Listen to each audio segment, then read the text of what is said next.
Hey everyone, and welcome to the third episode of Market Like a Mother, Radiant Marketing's newest podcast, where Karen Cummings, our founder and CEO, and me, Lauren Karwoski, our content strategist, talk about myths in marketing. And today we're going to be talking about the myth that visibility has to feel cringy. Let's get into it. Okay, so today we're talking it's something that's very relevant now with all the visibility Radiant and I am getting. So it's the myth that visibility has to feel cringe. And I feel like cringe is such a in the mainstream media term we're seeing these days. Like, everyone seems to be calling everything cringe. It's become very much a more used term to describe, I think, even like bad marketing. People are like, that's cringy. I don't relate to that. So I'm happy to talk about this today because I feel like we see this a lot. Yes, I agree. Are we starting? I was trying to start a little bit, but I could read. Okay. No, this is good. Yeah. And I'm glad you started with that, because one of the things that I wanted to make sure we clarify for listeners today was like, what do we mean by cringe? Because it is such like a broadly applied word. And I think today in our conversation, we're sort of talking about it in two different ways. There's the cringe of like not aligned with your values and not like authentic to you. And then there's the cringe of like, feeling cringy from doing the things you need to do, right? So that's kind of the difference there. And then let's ignore like all of the cringe definitions and variations that everyone else is using as well. Right. I agree. I think too, like when I think of cringe, I always think of it more as like the inauthenticness, or like kind of like the salesy, the kind of having to, like you said, do the things you don't want to do, like necessarily. Like, we're doing a podcast, obviously we're going to want to promote the podcast, and like sometimes that does feel cringe in the sense of promoting yourself, promoting kind of like your own self projects, and it feels a little cringe. And I think sometimes the fear that can hold people back is being perceived as cringe by other people. Yeah, right. That's the fear across everything is, I mean, first, getting your information out there, your face, all of those things in general. But then second, knowing that not everyone is going to agree with or align with what you're saying. And so I think the fear of those people that aren't going to be aligned stops a lot of business owners from getting an important message out there that only they have to share. We all have a unique gift and talent perspective that adds value to this world. And so I feel like if we're allowing that fear, the cringe factor, the fear of the cringe factor to get in the way, then we're really doing a disservice to our audiences. Yeah, absolutely. And I feel like outside of Radiant, I of course work kind of building my own personal brand as a content creator.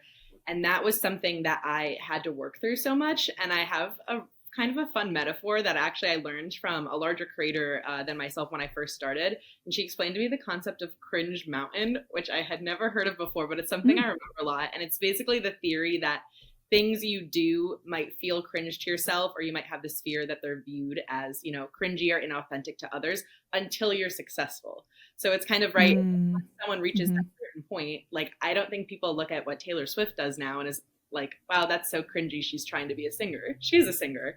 So I think it's almost reframing it in your mindset of, well, I am a podcaster. I am a marketer. So, it might seem cringy, but when someone who is successful and in that role does it, no one else would ever look at them and criticize it. And I like to think too, I don't think I would ever look at another person in the marketing space or podcasting space and think they're cringy for promoting their podcast or putting clips on social media or talking, because it's something that we're trying to do ourselves. So kind of reframe it in your mind of successful people would never view someone else as cringe for pursuing, their industry and doing those things. And again, it's kind of like, once you reach that peak, you're at the top of the mountain. It's everything is below you. It's past you now. So I kind of like to reframe it in my mind as that way. Oh my gosh, I love everything you just said. And one of the things you said too reminded me of Atomic Habits, that talks about how we have to tell ourselves what we want to be before we feel like we are. So like, I am an athlete. I am someone that works out. I am a healthy eater, or whatever that is in this case. Like, I am a podcaster. I feel like that's so important, because the things we tell ourselves are what your words become your thoughts, your actions, all those things. So I love that. Also, it reminds me of, like you said, at the beginning, it might feel this way. And then reflecting back, people are going to have their thoughts and opinions too. And same for just any success is like everything looks easy looking back on it from other people's, in other people's shoes outside of your own perspective. So I feel like understanding that the key, like you said, is that mindset shift and staying authentic to yourself. Whether that means someone's going to agree or not doesn't matter as much as you feeling aligned with the message you're sharing and the content you're sharing. Right, absolutely. And I have a question for you, Karen, just while we're on the topic, but is there like a time you remember in the past, you've obviously done quite a bit of public speaking for Radiant in the past year, that you felt uncomfortable with that visibility, or you almost felt yourself feeling like, am I cringe? Oh man, so that's tough because the first thing that comes to mind is presenting on topics that are newer to me. So not that I don't know about them, but it's just something that I am not regularly, verbalizing, vocalizing, sharing in public. And so I think there's a balance too, because with that, like I might feel a little bit of that imposter syndrome, which feels a little bit cringy, but it's also something that with practice becomes better. And so I wouldn't say I was, misaligned or inauthentic in what I was sharing, but it was like a newer thing to be sharing. And so it feels more cringy because I'm like, like, should I really be the one talking about this? Like, am I the best person to be sharing this information? But I think that's something too, where you have to just kind of evaluate and understand like why you're feeling that way. And maybe in some cases it is like, I'm not the best person to be talking about this. Maybe this is where we bring an expert in, or we, align with another individual that kind of complements that topic. But what about you, Lauren?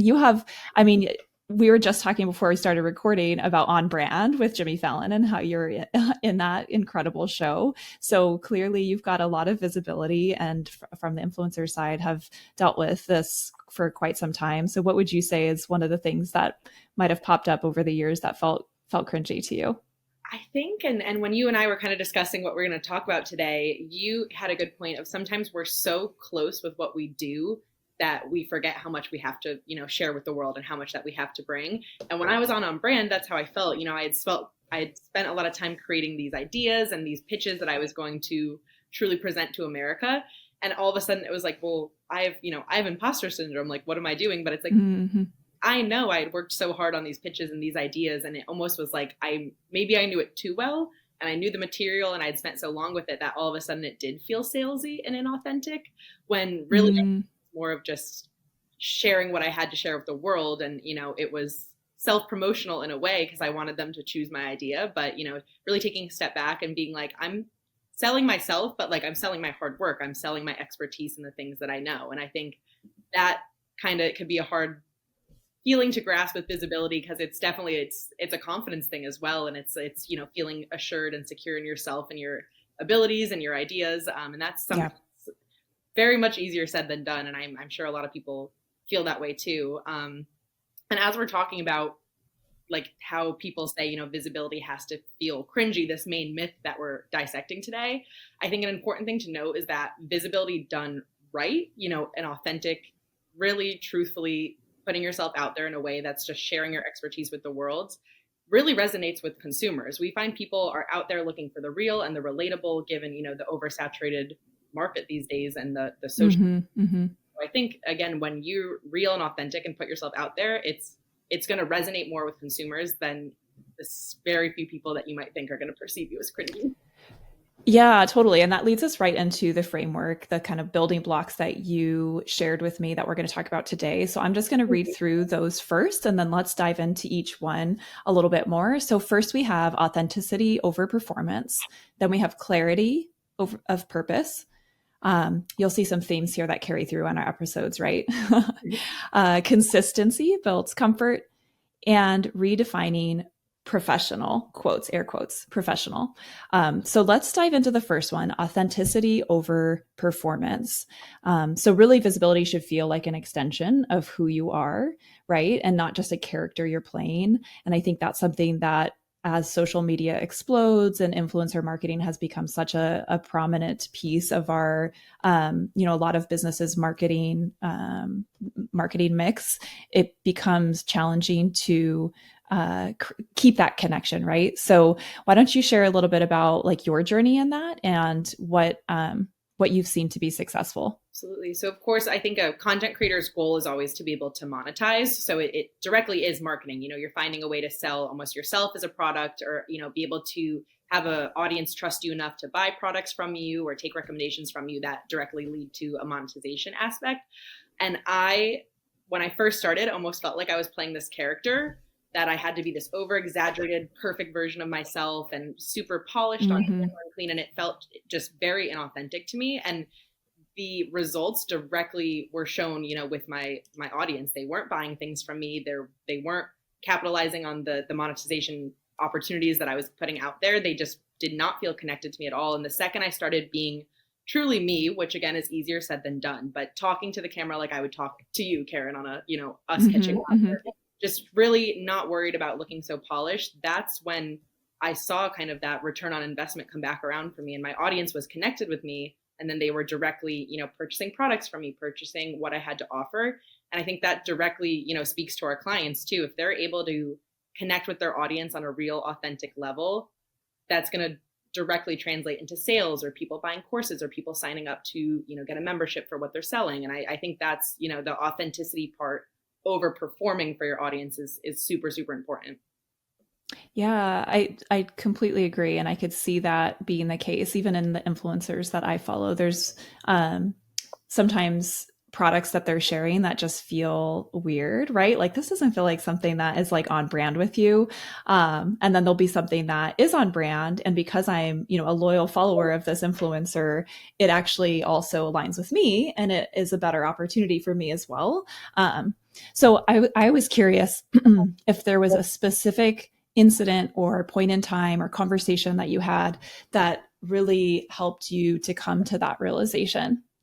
I think it was being able to speak with people in my life that were close to me and knew me outside of the internet, friends and family that were like, hey, we watch your videos and that's not you. You know what I mean? So I think that's why it's so important to almost have that peer review aspect, even if, you're in marketing or you're kind of in a more professional setting. That peer review is so important, to have people who know you. Maybe it's your coworkers who have just spent time with you outside of an office setting, to be able to take a look at what you're producing in terms of putting yourself out there and how visible you're making yourself, and see, is this really you? Because sometimes you need that outsider perspective to say, hey, this doesn't feel like you. This feels, performative. This feels a little over the top. This isn't how you are in real life and how you interact with people. And I think that every time I've had someone say that to me, it kind of led me to evolve into, the really authentic brand I like to think I have today. Yeah, absolutely. And I feel like we see that with our clients as well. And that's why aligning sometimes with a marketing agency can be helpful if you're working with an agency like Radiant, where we have longstanding relationships with our clients and we understand who they are. We understand, like, to the deepest levels, their vision, their values, their mission. And so we're able to put like an outside perspective on the content they're creating as well. And I think that's really helpful to give them that insight, like you said, with, that peer group or those close to you. So moving into the second point was clarity of purpose. So I think we've talked about, this is our third episode. I think we've talked about some level of some variation of purpose in each episode, but in this, know why you are showing up with the content you're putting out there or the information you're sharing, whether that's education, connection, inspiration, or promotion. So tell me, Lauren, a little bit about how you've kind of evaluated and modified the way that you're showing up for your audience, and how people can tie back to this purpose and everything that they're putting out there. Absolutely. So I think for me, this really directly ties back to that cringe feeling that we talked about. So when you're creating content or putting yourself out there to be visible in a way that's really only self-fulfilling, it's not serving a purpose for your audience. Maybe it's what you want to put out there. Again, it's maybe you're being polished, you're being this performative version, kind of like we just talked about, and it's fulfilling you, and how you want to be perceived and what you want to, control about your visibility, but it's not serving your audience. So you really need to think, what does my audience want to see from me? Do they come to me for education, connection, inspiration? Am I a source of promotion for products or for courses or things that they're interested in? And when you create your kind of persona and how you're going to be visible based on your audience needs, that's already going to be, far, far away from cringe, because you're serving your audience, you're not serving yourself. And I think no one is going to ever look at that and be like, that's cringy, because they know, you're there to basically serve the purpose that they come to your profile or they come to, your marketing agency for. Yeah, I agree with that. I think there's some probably challenges that people come across when they're thinking about like what the purpose is when they start to dissect like everything that they're doing. So would you suggest that there might be kind of a core purpose, like why are you doing this in general, like, and more looking at that from kind of an impact standpoint, versus like an individual post purpose? So like your purpose of each post may change, but your kind of brand purpose remains the same. Yeah, exactly. And this is something we do at Radiant. We have kind of these core pillars for our clients and for ourselves that are these kind of themes. So I think your purpose always relates back to these themes that you identify. So like at Radiant, we're very much focused on lead generation and our expertise in branding and sales enablement. But like you said, every post that we do might serve a different purpose within those pillars. So one of them could be educating on sales enablement, while also a different post could be inspiring people about branding and creative branding and, different ways to do that. So I think as long as you have those core pillars in terms of creating a purpose and why you want to be visible, your day-to-day kind of posts can change, but always relating back to those core pillars. And again, what your purpose is overall. Yeah, I love that. So next pillar, consistency builds comfort, kind of ties to that as well, right? So in order to like really ground ourselves, understand what we're trying to do, we need to be consistent in what we're offering up to our audiences. So I think that, like many things in life, the more we practice, the easier it becomes. But give us a little bit of background on maybe even some of your, your viral tips of, posting cadences, frequencies, different, channel platform kind of strategies, and what consistency might look like on each of these and for different creators. Yeah, absolutely. When I first started, I felt as awkward and shy and cringy as anyone else can. So I never want to put myself in this like up on my high horse position just because I've been doing this for so long. It took me a while to get over that cringe factor, but the consistency is where you almost are forced to get over it. Because if you want to be consistent, you need to be putting out content on a regular cadence and kind of just keeping it moving. I always would say, like, let's just keep it moving and almost not having time to think and be like, oh, is this cringy? Is this inauthentic? And I think that's what's so important too, because eventually you'll hit a point where it does become natural. And then that's where I think your content is going to blossom even more. Even just thinking back to this podcast, this is our third episode that we've recorded together. And I don't know about you, Karen, but I was really, really nervous going into our first day sitting down. Yeah. And I think we were both a little like there were some nervous giggles at the beginning, and you could see us kind of eventually getting into a flow of conversation. And now, this is episode 3, and again, not to speak. And we're pros. We're pros. I feel relaxed. I feel good. And it's, again, that consistency almost forces you into the comfort and doesn't even give you time to question if you're being quote unquote cringy. Yeah, and I know this isn't one of the pillars, but I do think overthinking is such a challenge for business owners and creators. I mean, I've talked to so many people that have shared with me, oh, this post that I just put up took me 4 hours to create. And, in some cases it makes sense for things to create that long, but in many cases that was a situation of overthinking, whether that's like using the perfect word choice or editing down to, the 17th version.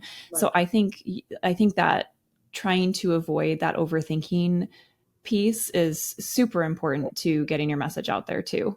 Absolutely. And when we think back to, again, all of this kind of relates back to visibility and being visible as a brand, as a business owner. And I think too, that's where we've seen with our clients, situations where they're really nervous to get on camera, and we're going to them and we record a series of content that's going to be used for social or for, their website. And I think, at least from our experience, we've seen that the consistency does make them more comfortable over time too. Everyone is always going to feel vulnerable when they're pursuing visibility.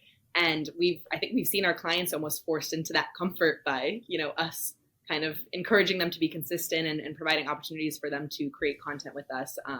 So I think anyone could really get to that comfort spot eventually. Yeah. And this ties back to something you said earlier about, having that outside perspective as well. I feel like And actually what you shared about on brand, where you kind of practiced it, you had all of this like so set up that it almost felt more staged or promotional.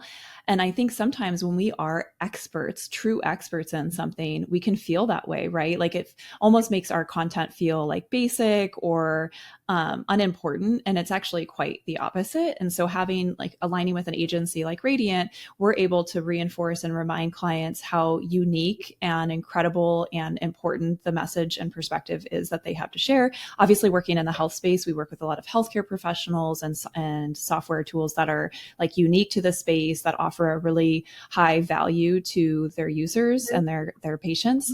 And so I think that's really important to think about too. So as you get more comfortable, it might feel like what you're sharing is more mundane or more, basic, but really it's that you're like really in a groove and a vibe, and you're getting it down, and what you're offering is so important. So I think having that outside perspective, kind of bouncing ideas off of, can be really important to keep that momentum going.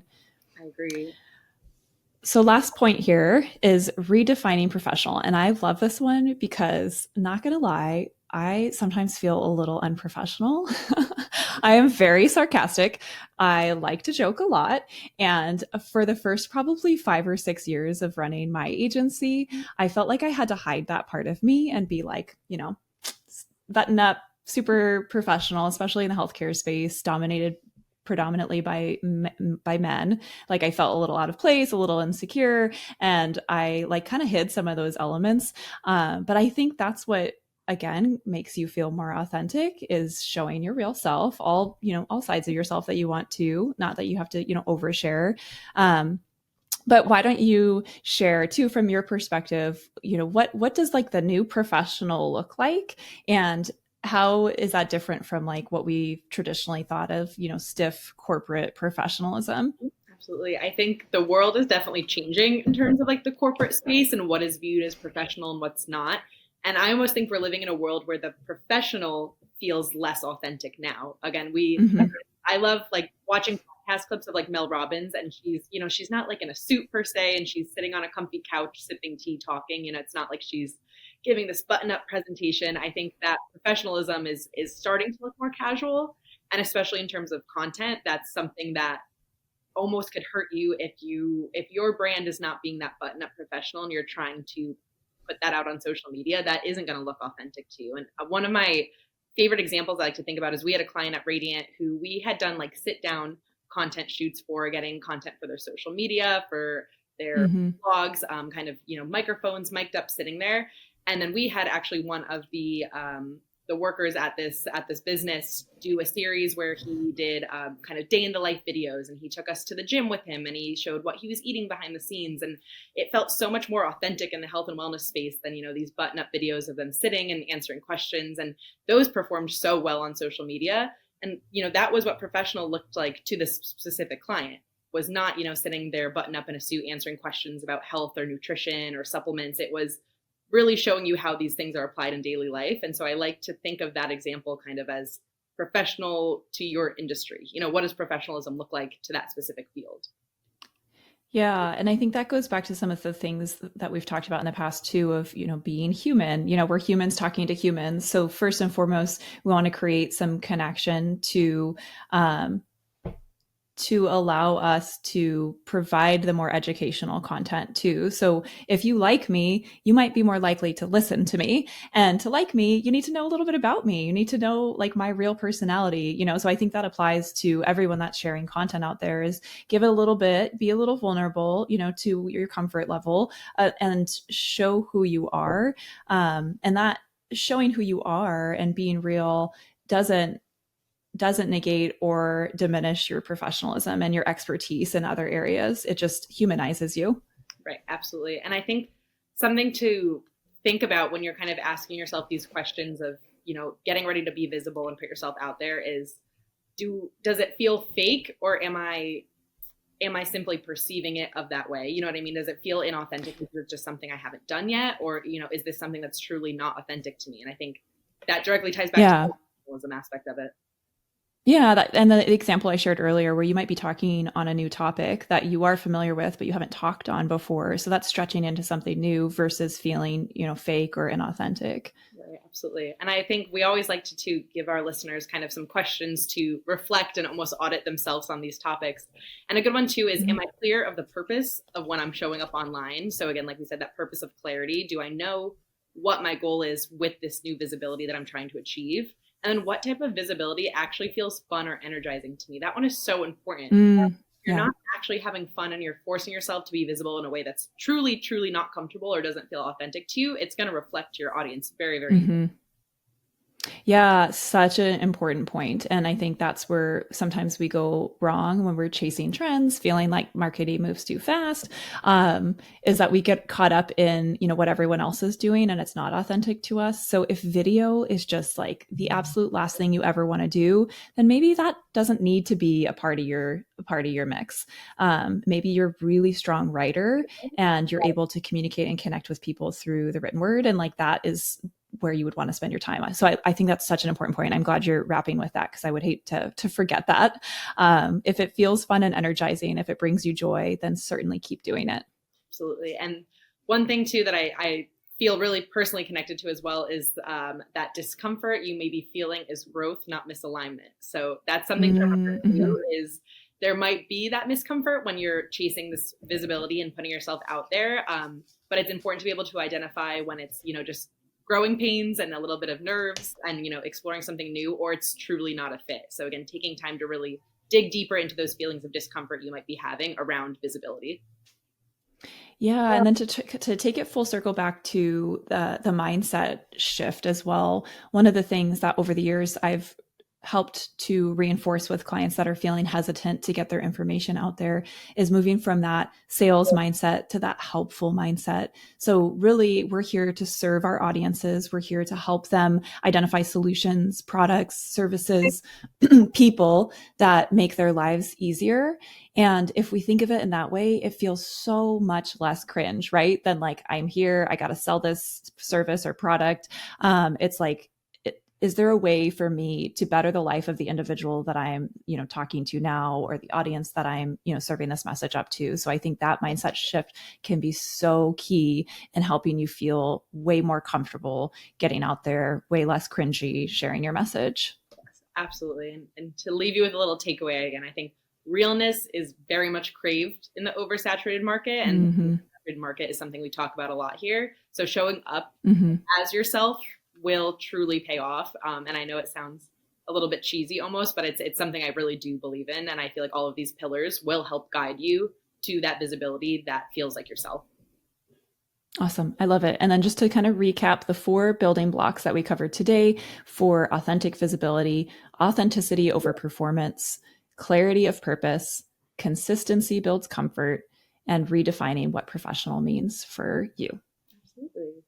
I'm going to keep an eye out for people being more visible now, and tag us in, your posts. If you're putting yourself out there, if you're just starting something new, tag Radiant, because we could be that peer review for you. We could be that extra set of eyes, or even just that cheerleader that you need in your comments. So we'd love to see you being visible this week. Love it. Thank you so much, Lauren. This was fun as always. This was so much fun. Thanks, Karen.